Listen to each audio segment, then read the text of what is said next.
যুদ্ধবিরতি চুক্তি ভেস্তে যাওয়ার শঙ্কার মধ্যে আরও ৩ জিম্মিকে মুক্তি দিল হামাস। বিনিময়ে মুক্তি পাচ্ছে ৩৬৯ ফিলিস্তিনি বন্দী।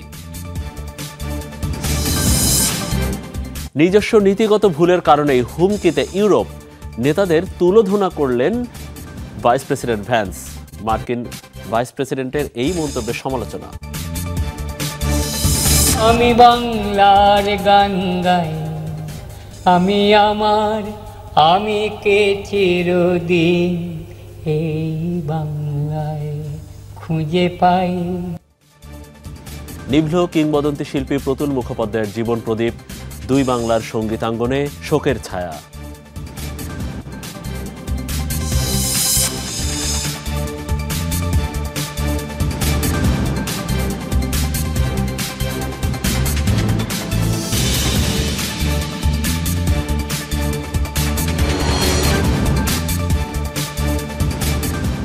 দর্শক, এতক্ষণ যমুনা আইডেস্কের শিরোনামগুলো দেখছিলেন। এবারে বিস্তারিত জানাবো, আর আপনাদের সাথে আছি আমি মনিরুল ইসলাম। যুদ্ধবিরতি চুক্তি ভেস্তে যাওয়ার শঙ্কার মধ্যে আরও ৩ জিম্মিকে মুক্তি দিল হামাস। শনিবার খান ইউনিসে চুক্তির শর্ত অনুযায়ী স্বেচ্ছাসেবী সংগঠন রেড ক্রসের কাছে হস্তান্তর করা হয় বন্দীদের। এ দফায় মুক্তি পেয়েছেন ৪৬ বছর বয়সী ইয়ের হর্ন, মার্কিন ইসরায়েলি নাগরিক ৩৬ বছর বয়সী সাগুই ডেকেলচ্যান এবং ২৯ বছরের রুশ ইসরায়েলি নাগরিক সাশা ট্রুফানফ।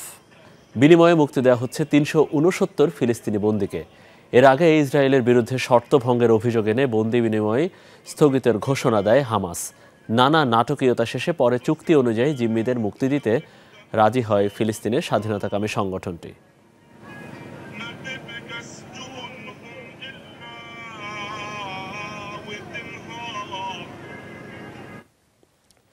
যুদ্ধবিরতি চললেও শেষ হচ্ছে না ফিলিস্তিনিদের দুর্ভোগ। একের পর এক কঠিন পরীক্ষার সম্মুখীন গাজাবাসী।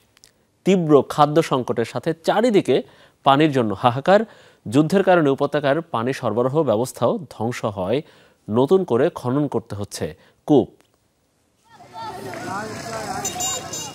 হাতের কাছে যা পাচ্ছেন তাই নিয়ে পানির জন্য লাইনে দাঁড়িয়েছেন উত্তর গাজার বেত লাহিয়াবাসীরা। প্রতি ৩ দিনে একবার পৌরসভা থেকে পানির ট্যাঙ্ক আসে এই অঞ্চলে। চাহিদার তুলনায় যা নিতান্তই অপ্রতুল। যুদ্ধের কারণে একেবারেই ভেঙে পড়েছে বেত লাহিয়ার পানি সরবরাহ ব্যবস্থা। দেখা দিয়েছে বিশুদ্ধ খাবার পানির তীব্র সংকট। খরা চলছে এখানে। এমনও হয়েছে গোসল এবং কাপড় ধোয়ার জন্য আমি গাজা সিটিতে গিয়েছি, এরপর আবার বেইত লাহিয়ায় ফিরে এসেছি। মাটির নিচ থেকে যে পানি তুলবো সে উপায়ও নেই। মোটর, পাম্প, কোনো যন্ত্রই অবশিষ্ট নেই। বেত লাহিয়ার বাসিন্দাদের খাবারের পানির ব্যবস্থা করতে বিভিন্ন জায়গায় নতুন করে খোঁড়া হচ্ছে কূপ। তবে ধ্বংসস্তূপ, প্রয়োজনীয় যন্ত্রপাতি না থাকায় কাজে নেই গতি। পানির লাইন ব্যাপক ক্ষতিগ্রস্ত হওয়ায় দড়ির সাথে বালতি বেঁধে পানি তোলা হচ্ছে। তীব্র পানির সংকট বেইত লাহিয়ায়। প্রধান পানির কূপ ইচ্ছাকৃতভাবে ধ্বংস করা হয়েছে। কোথাও পানি নেই। বাসিন্দাদের জন্য নতুন কূপ খননের কাজ চলছে, কিন্তু যন্ত্রপাতি, জনবলের কমতির কারণে অনেক সময় লাগবে। দুর্বিষহ ১৫ মাস যুদ্ধের পর এবার আরেক নিকষ কালো অন্ধকার যুগে যেন পা রাখল গাজাবাসী। একদিকে নেই মাথার উপর ছাদ, অন্যদিকে নেই খাবার ও পানি। যুদ্ধবিরতির কারণে নিজ এলাকায় ফিরতে পারলেও ঘরের কোনো চিহ্নই রাখেনি বর্বর ইসরায়েলিরা। কয়েক দফায় ঘর ছেড়ে পালাতে হয়েছে। অবশেষে যখন ফিরলাম বুঝতে পারলাম আমার ঠিকানা বলতে আর কিছুই নেই। এখন যা আছে শুধু কংক্রিটের স্তূপ। যুদ্ধের শুরু থেকেই আয় রোজগারের পথ বন্ধ। যুদ্ধবিরতি হওয়ার পরেও এখন দেখা দিয়েছে খাবার আর পানির সংকট। জানি না সামনে আরো কি দিন আসছে। যুদ্ধের নারকীয় তাণ্ডব চালানোর পর ১৯ জানুয়ারি গাজায় কার্যকর হয় যুদ্ধবিরতি। যুদ্ধের কারণে বাস্তুচ্যুত হয়েছে উপত্যকাটির ৯০% বাসিন্দা। তাজরিয়ান সোবহান, যমুনা নিউজ।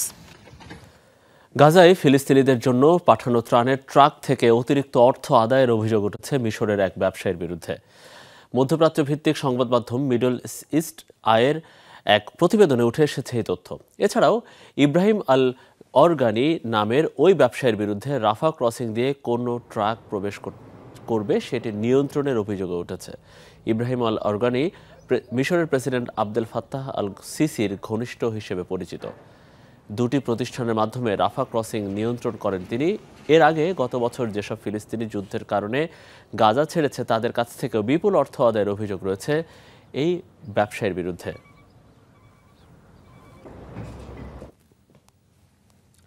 রাশিয়া কিংবা চীন নয়, নিজের কারণেই হুমকির মুখে পড়েছে ইউরোপ, এমন মন্তব্য করেছেন মার্কিন ভাইস প্রেসিডেন্ট জেডি ভ্যান্স। মিউনিখে নিরাপত্তা বিষয়ক সম্মেলনে ইউরোপের দেশগুলোকে রীতিমতো তুলোধুনো করলেন ভ্যান্স। তিনি বলেছেন, নিজস্ব অভিবাসন এবং বাক স্বাধীনতা নীতিগত ভুলের কারণেই ঝুঁকিতে এখন ইউরোপ। এদিকে মার্কিন ভাইস প্রেসিডেন্টের এমন মন্তব্যের তীব্র সমালোচনা করেছেন ইউরোপের নেতারা। জার্মানির মিউনিখে অনুষ্ঠিত নিরাপত্তা সম্মেলনে অংশ নেন পশ্চিমা দেশের নেতারা। ইউরোপের মিত্র দেশগুলোর প্রধানমন্ত্রী, পররাষ্ট্রমন্ত্রীদের পাশাপাশি অংশ নেন মার্কিন ভাইস প্রেসিডেন্ট জেডি ভ্যান্স। সম্মেলনে ইউরোপের নিরাপত্তা ইস্যুতে উঠে আসে রাশিয়া ইউক্রেন যুদ্ধের প্রসঙ্গ। এ সময় ইউরোপীয় নেতাদের রীতিমতো তুলোধুনো করেন মার্কিন ভাইস প্রেসিডেন্ট জেডি ভ্যান্স। বলেন, চীন কিংবা রাশিয়া অঞ্চলটির জন্য হুমকি নয়, অভিবাসন, বাক স্বাধীনতার মতো ইস্যুতে বিতর্কিত সিদ্ধান্ত নেয়ার কারণে ইউরোপের নিজের ভেতর থেকেই হুমকি আসছে। ইউরোপ তার নিজের মূল্যবোধ থেকে সরে আসছে। অভিবাসন ও বাক স্বাধীনতা নিয়ে ভোটারদের উদ্বেগ রয়েছে। এই মহাদেশের জন্য সবচেয়ে বড় হুমকি চীন ও রাশিয়ার কাছ থেকে আসছে না, বরং নিজেদের ভেতর থেকেই আসছে। পরম মিত্র যুক্তরাষ্ট্রের ভাইস প্রেসিডেন্টের কাছ থেকে এমন মন্তব্যের পর স্বভাবতই তীব্র প্রতিক্রিয়া ইউরোপের দেশগুলোর। মার্কিন ভাইস প্রেসিডেন্ট পুরো ইউরোপের গণতান্ত্রিক ব্যবস্থাকে প্রশ্নের মুখে ফেলেছেন। ইউরোপের যেসব স্থানে গণতান্ত্রিক চর্চা নেই তার সাথে পুরো অঞ্চলের তুলনা করেছেন ভ্যান্স। এটা কোনোভাবেই গ্রহণযোগ্য নয়। এর আগে রাশিয়া ইউক্রেন যুদ্ধ বন্ধে ব্যর্থতার জন্য একাধিকবার ইউরোপকে দোষারোপ করেন মার্কিন president Trump. Mir Mushfika Hasan, Jamuna news. বিদেশি সহায়তা স্থগিতে আবারও বাধার মুখে পড়লেন মার্কিন প্রেসিডেন্ট ডোনাল্ড ট্রাম্প। সহায়তা তহবিলে স্থগিতাদেশ তুলে নেয়ার নির্দেশ দিয়েছেন ফেডারেল আদালত। বৃহস্পতিবার ফেডারেল আদালতের বিচারক এক রায়ে এই নির্দেশ দিয়েছেন। বিচারক বলেছেন, হঠাৎ অর্থায়ন বন্ধের কারণে সহায়তা সংস্থাগুলো আর্থিক বিপর্যয়ের মুখে পড়েছে। তারই প্রেক্ষিতে আগামী 5 দিনের মধ্যে মার্কিন প্রেসিডেন্টকে সাময়িকভাবে ইউএসএআইডি তহবিল স্থগিতাদেশ তুলে নেয়ার নির্দেশ দেওয়া হয়। শপথ নিয়েই শতাধিক নির্বাহী আদেশে স্বাক্ষর করেন ডোনাল্ড ট্রাম্প। আর অন্যতম আর্থিক সহায়তায় স্থগিতাদেশ। এরই মধ্যে বন্ধ হয়ে গেছে বিভিন্ন দেশে মার্কিন সহায়তা কার্যক্রম।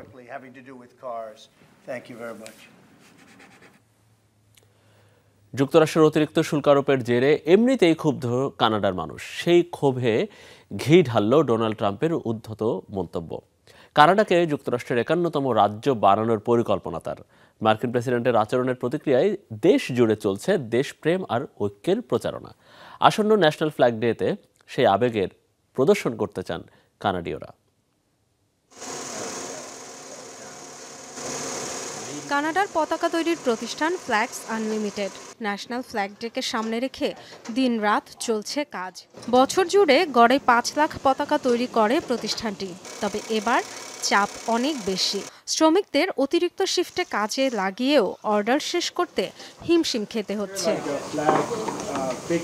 প্রেসিডেন্ট হিসেবে দায়িত্ব নিয়েই কানাডার উপর ডোনাল্ড ট্রাম্পের 25% অতিরিক্ত শুল্ক আরোপের ঘোষণা, পাশাপাশি দেশটিকে যুক্তরাষ্ট্রের 51তম অঙ্গরাজ্য বানানোর মতো উদ্ধত মন্তব্যের পর ব্যাপক প্রতিক্রিয়া তৈরি হয়েছে কানাডায়, যার স্পষ্ট প্রভাব পতাকা কেনার এই হিড়িক।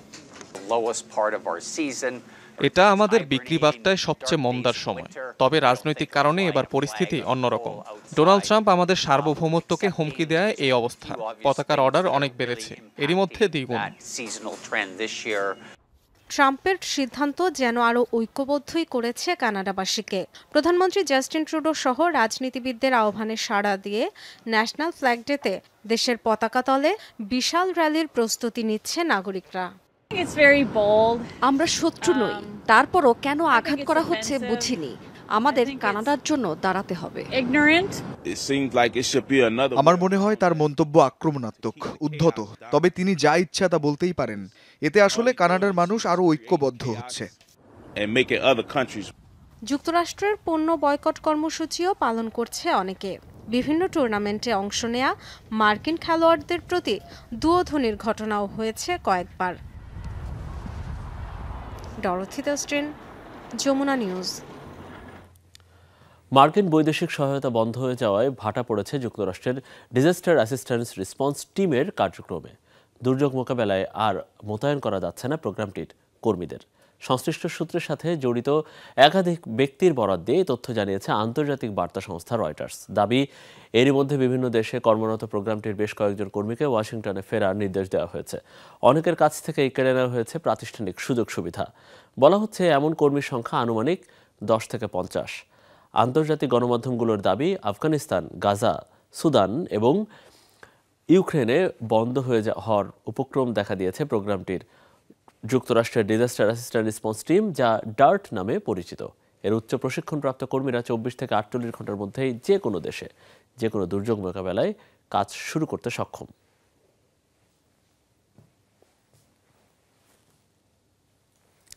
এবার ইসরায়েলের বিরুদ্ধে লেবাননে বিমান চলাচলে বাধা দেওয়ার অভিযোগ আনল ইরান। বিবৃতিতে তেহরান জানিয়েছে, ইরান থেকে একটি যাত্রীবাহী বিমান লেবাননের উদ্দেশ্যে যাত্রা করে। তেহরান এর থেকে লেবাননের নাগরিকদের নিয়ে বৈরুতে অবতরণের কথা ছিল বিমানটির। তবে বিমানটিতে লেবাননের আকাশসীমায় প্রবেশে বাধা দেয় ইসরায়েলি বিমান বাহিনী। এ ঘটনায় তীব্র প্রতিক্রিয়া জানিয়েছে ইরান। ইসরায়েলের এমন আচরণকে আন্তর্জাতিক আইনের লঙ্ঘন বলেও উল্লেখ করা হয়।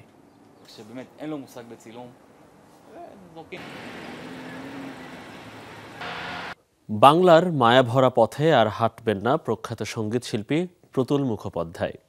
দীর্ঘদিন অসুস্থতার সাথে লড়াই করে না ফেরার দেশে পাড়ি জমালেন প্রবীণ এই শিল্পী।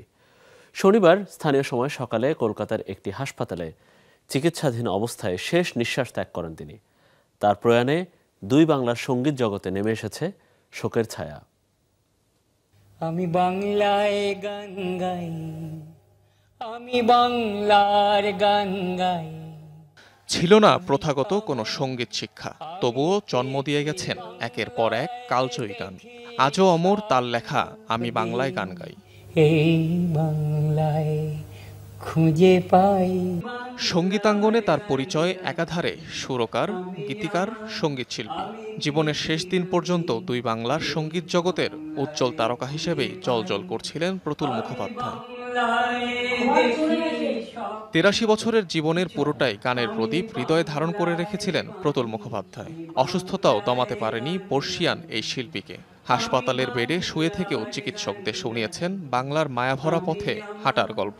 আমি কি চিরদিন এই বাংলায় খুঁজে পাই। পাথরে পাথরে নাচে আগুন অ্যালবামের মধ্য দিয়ে 1988 সালে সঙ্গীতাঙ্গনে অভিষেক হয় কিংবদন্তি এই গায়কের। রেখে গেছেন যেতে হবে, স্বপ্নের ফেরিওয়ালা, তোমাকে দেখেছিলামের মতো কালজয়ী অ্যালবাম। অপ্রকাশিত সব গান নিয়ে 2022 সালে প্রকাশিত হয় প্রতুল মুখোপাধ্যায়ের শেষ অ্যালবাম ভোর। কলা বেচো, কয়লা বেচো, বেচো মটর দানা। কবি আল মাহমুদের লেখা ফেব্রুয়ারির 21 তারিখে সুর দিয়ে বারবার বাঙালির মন জয় করেছেন প্রবীণ এই শিল্পী। তার সৃষ্টিকর্মই যেন বাংলা ভাষা আর বাঙালির প্রতি প্রেমের বহিঃপ্রকাশ।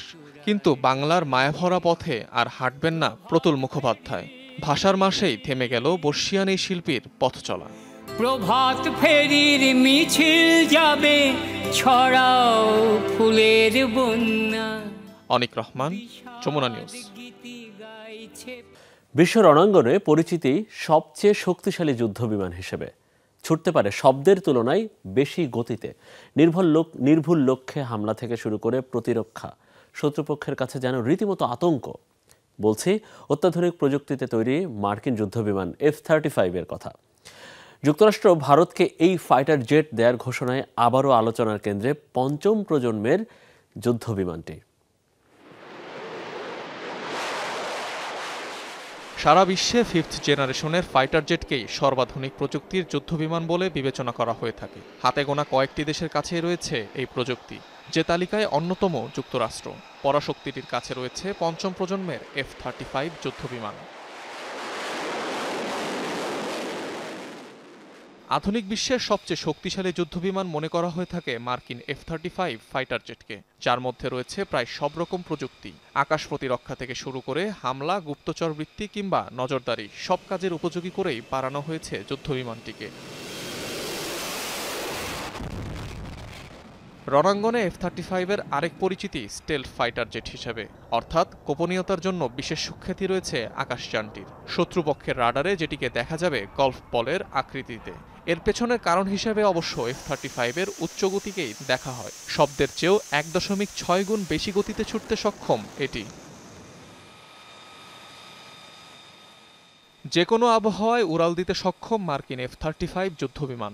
রয়েছে হেলিকপ্টারের মতো ভার্টিক্যাল ল্যান্ডিংয়ের সক্ষমতা। উঠতে পারে সর্বোচ্চ 50,000 ফুট উচ্চতাতেও। পঞ্চম প্রজন্মের এই যুদ্ধবিমানের পেলোড সক্ষমতা 8,000 কেজির বেশি, যেখানে বহন করা যাবে air to air, air to surface, air to ship সহ জাহাজ বিধ্বংসী ক্ষেপণাস্ত্র। এছাড়াও নেওয়া যাবে 4 ধরনের বোমা। শুধু তাই নয়, বিশ্বের সবচেয়ে ব্যয়বহুল যুদ্ধবিমানও F-35, যার আনুমানিক বাজার মূল্য 177 মিলিয়ন মার্কিন ডলার। মার্কিন মহাকাশ এবং প্রতিরক্ষা প্রতিষ্ঠান লকহিড মার্টিনের তৈরি এই ফাইটার জেট 2015 সালে যোগ হয় যুক্তরাষ্ট্রের সমর ভাণ্ডারে। বর্তমানে যার 3টি সংস্করণ রয়েছে। অনিক রহমান, যমুনা নিউজ। আয়ারল্যান্ডের এক নারী পর্যটককে ধর্ষণ ও হত্যার দায়ে দোষী সাব্যস্ত হয়েছেন ভিকাত ভক নামের ভারতীয় এক ব্যক্তি। দীর্ঘ 8 বছর পর গেল শুক্রবার দোষী সাব্যস্ত করা হয় 31 বছর বয়সী ওই ব্যক্তিকে। সোমবার দোষীর বিরুদ্ধে রায় ঘোষণা করবেন আদালত। 2017 সালে ভারতের পর্যটন কেন্দ্র গোয়ায় ঘুরতে যান আইরিশ ওই নারী। ওই সময় গোয়ার একটি রিসোর্টে ধর্ষণের পর হত্যা করা হয় তাকে। পরে তার মরদেহ খুঁজে পান এলাকাটির এক কৃষক। ময়নাতদন্তের পর জানা যায় মস্তিষ্কে আঘাত করার পর ঘাড় ভেঙে হত্যা করা হয় তাকে। বিচারের আশায় এত বছর ধরে লড়াই করেছিল আয়ারল্যান্ডের ওই নারীর পরিবার। পাকিস্তানের বেলুচিস্তানে বোমা হামলায় প্রাণ গেছে কমপক্ষে 11 জনের, আরও 6 জন আহত। শুক্রবার দক্ষিণ পশ্চিমাঞ্চলীয় হারনাই শহরে হয় এই হামলা। একটি কয়লা খনির কাছাকাছি সড়কে আগে থেকেই পুঁতে রাখা ছিল বোমা। শ্রমিকদের বহনকারী একটি ট্রাক পার হওয়ার সময় ঘটে বিস্ফোরণ। ঘটনাস্থলে মৃত্যু হয় কয়েকজনের। হামলার দায় স্বীকার করেনি কোনো গোষ্ঠী, তবে স্থানীয় পুলিশের অভিযোগের তীর বেলুচ লিবারেশন আর্মির দিকে। মধ্য আমেরিকার দেশ এল সালভাদরে জব্দ করা হলো প্রায় 553 কোটি টাকার মাদক। দেশটির বোকা কর্ডনসিলো এলাকায় গেল শনিবার চলে নৌবাহিনীর অভিযান। জব্দ করা হয় কমপক্ষে 1700 কেজি কোকেন। আটক করা হয়েছে মাদক চোরাচালানের সাথে জড়িত 3 ব্যক্তিকে। দ্রুতই তাদের বিচার প্রক্রিয়া শুরু করবে এল সালভাদর প্রশাসন। বিবৃতিতে জানায় দেশটির নিরাপত্তা মন্ত্রণালয়। চলতি বছর এল সালভাদরের সবচেয়ে বড় সফল মাদক অভিযান ধরা হচ্ছে এটিকে।